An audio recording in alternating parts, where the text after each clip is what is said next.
Crimson Desert provides an open world to get lost in, but is it too much? My review, right now.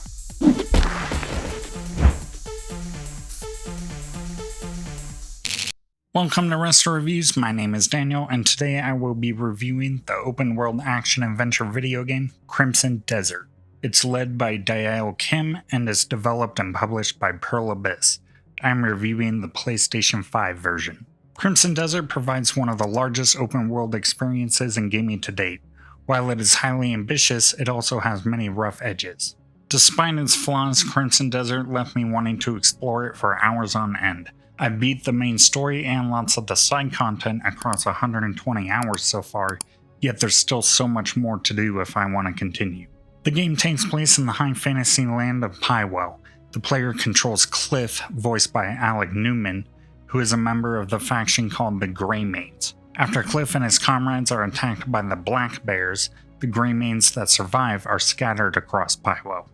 Cliff is soon aided by some magic wielders and brought to the Abyss. It's a collection of mysterious floating islands that are above Pywell. Cliff sets out to reunite the Greymaids, fight the Black Bears, and keep people from using the Abyss's powers for nefarious purposes. The world of Pywell contains the Greymaids' mountainous home of Payloon, while also containing areas with different cultures such as Hernand, Demonis, Delicia, and the titular Crimson Desert. The regions vary with castles, ruins, trade posts, villages, forests, cliffs, and so much more. Traveling around these lands sometimes left my jaw on the floor. Crimson Desert provides a beautifully designed world, and the draw distance often allowed me to see far across the map. I actually felt small at times and would just pull the camera out and just stop and watch Cliff in the foreground compared to his surroundings. The main story in Crimson Desert is sometimes serviceable and sometimes poor across the 12 chapters, 14 if you include the prologue and epilogue. The through line of Cliff reuniting with the Greymaids is pretty good, but the surrounding plots involving other characters and the Abyss often feel disjointed. There are epic moments across the main story, including huge battles and flying dragons. Some big sections don't feel entirely earned though, because the connective tissue isn't always there in the storytelling. The side quests in the game are also a bit of a mixed bag. Some of them are quite fun, but others are just fetch quests that don't offer any kind of twist while doing the fetching. Don't expect Witcher 3 levels of quests. While the voice acting is good for Cliff and the other characters, these characters are often underdeveloped. Only Jan, voiced by Peter Bramhill, and Unka, voiced by Stuart Scudamore, stand out a little among the side characters. There are thousands of things the player can do in Pywell though outside of the missions. You can run a ranch and farm, craft food and potions, solve puzzles to gain Abyss items that can upgrade gear, go fishing, compete in archery tournaments, arm wrestle guys in a tavern, mine for ore, adopt cats, and so much more. There were a number of moments in the game where I thought, wow, you can do that too. It's simply a buffet of options for keeping the player entertained. Crimson Desert has a lot of combat in it, and it's one of the shining aspects of the game. Cliff has so many options when it comes to movement, attacks, and defense. Many abilities can be unlocked for Cliff, including wrestling moves and rapid sword thrusts. I especially love the upgraded stab move in the game. You can really stick it to bosses with precise moments. Speaking of the bosses, they can be really exciting to fight, though some of them are pretty unbalanced. Most of them I enjoyed though, except I will say that the frame drops during the crow caller fight are quite unforgivable. Without giving anything away, I will say that the final boss fight in the game is really awesome. The various giant battles across the campaign can be really exhilarating too. I love sending down whistling arrows to signal cannons to destroy vehicles. Stomping around in the ATAG device while shooting missiles at clockwork enemies was wild too. Yes, there are various machines in this fantasy world. Some of the mechanics throughout the game are unnecessarily clunky. For instance, the game had me use a power to set up a banner for the Greymaid camp.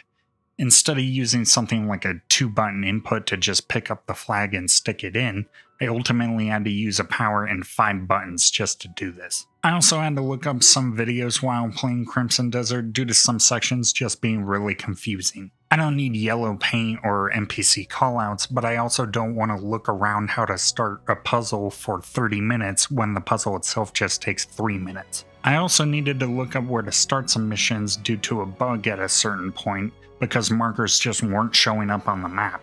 It's way too big of a map to just guess. To their credit, Perlibis has been adding patches to help quality of life for players. They expanded storage space, added more fast travel points, fixed some bugs, and so on. But the game still sometimes feels like trying to eat a delicious steak with a plastic spork. Many of the mechanics and ideas in Crimson Desert feel lifted from other games as well. For instance, the entire Great Main Camp system feels straight from Red Dead Redemption 2, while Cliff also has an ability that rips off the Ultra Hand from Zelda Tears of the Kingdom.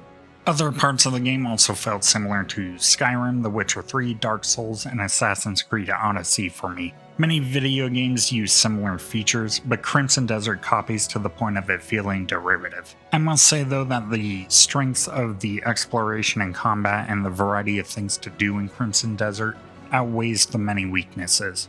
Even after finishing much of the game, I'm still looking forward to what I can still discover, whether that be on foot, flying, or riding one of the many different mounts. I've mostly been on horses and dragons throughout the game, but I'm looking forward to getting the jetpack and the giant lizard. Before I give you my final thoughts and rating, please hit that like button if you've enjoyed this review and consider subscribing and enabling notifications if you haven't already. You can also find and follow me on the social media platforms Letterboxd, Blue Sky, Backlogged, and Award Expert. Despite the many flaws in Crimson Desert, it's still a game that really hooked me. It provides a sense of discovery at nearly every turn. I will never forget moments in it like rebuilding the sky bridges, or engaging in massive battles, or skydiving onto the back of a dragon. Crimson Desert might not be the masterpiece that many were hoping for, but it's still a highly ambitious game that provides dozens of hours of entertainment. I'm giving Crimson Desert an 8.5 out of 10 for now. I think it's a great game, and there's a possibility that rating could go up the more I play. So I do recommend Crimson Desert if you are into open world games, but just know that the game has been pretty divisive, so maybe look up some other reviews too. Let me know your guys' thoughts on Crimson Desert down in the comments, and what's your favorite open world game? I really love Skyrim, Red Dead Redemption 1 and 2, Grand Theft Auto 5, and many more. Thank you so much for watching this video. You can check out these other videos on Resta Reviews right now.